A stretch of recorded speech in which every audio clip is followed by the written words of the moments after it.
With the Rock and Roll Hall of Fame opening this weekend, we figured the time was right to learn a little about the city where it's located, Cleveland. Historically, this metropolis on the banks of Lake Erie is where disc jockey Alan Freed converted black R&B into rock and roll for white teenagers who might otherwise not have heard it.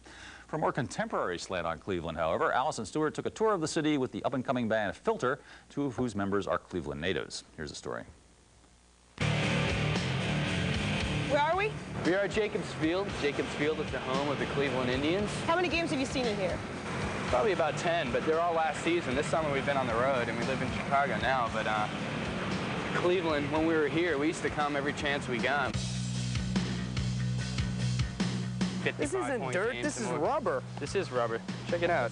They told us we couldn't touch the grass, but I think you should touch it. Oh, yeah? I got grass in the field. The thing is about with this stadium is it's totally a symbol of, like, with the Hall of Fame, of like the rebirth of Cleveland. Everyone had abandoned the downtown area for, I don't know, a period of 20, 30 years, and the city wised up and decided to invest. I think I heard the quote earlier, it's $8 million over 8 years to revitalize the downtown. I found a baseball. Score. It's a typical day in the Filter life. It's 1 o'clock on a Monday and we're drinking. What is the history of this place and who owns it and why is it so fabulous? It's owned by Mitzi. Mitzi, how long you been working here? How long you been working here? Oh, 60 years. 60 years. Wow. It's an old man's bar, not by design. It's just that's what it is. This place has been around for almost 100 years. Are you old men at heart? Completely.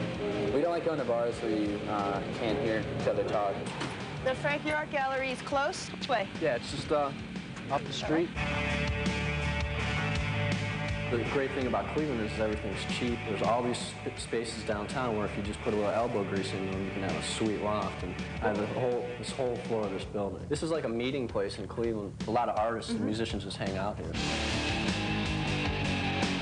Did you come into Cleveland for fun when you were making records? Well, essentially out in Rocky River, there wasn't a whole lot to do, so we would make our nightly trek down this road right here. This is a little Tony neighborhood. It's a little fancy. It's very family-oriented. You know, Midwest. This is it. There's our house right here. You live here now? Yeah, it's my house. We recorded our record here. Oh, really? Yeah, we're Filter. Yeah, we lived here all last year. How'd you guys like it? I loved it. Really? It's a nice band. It's on 3 floors. Basement is on the live room with amps and drum kits. Middle floor was our office and a baseball game watching environment. And the top floor was our studio and bedroom. My room was up there. How did you find that house to record it? A real estate agent. Did you tell the truth about what you were going to do in the house? We had to. You had to. It's made of brick, so we really didn't make that much noise with the windows closed.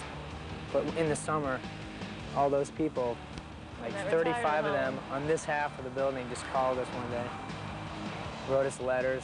Move! This is the retirement home that you terrorized? Yeah, this is it. They're currently noise-proofing it, I think. We're pretty polite.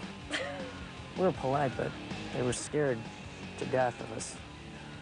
Yeah. Oh, freaks. We're going to get in the van. We got to get in the van. Time to get in the van.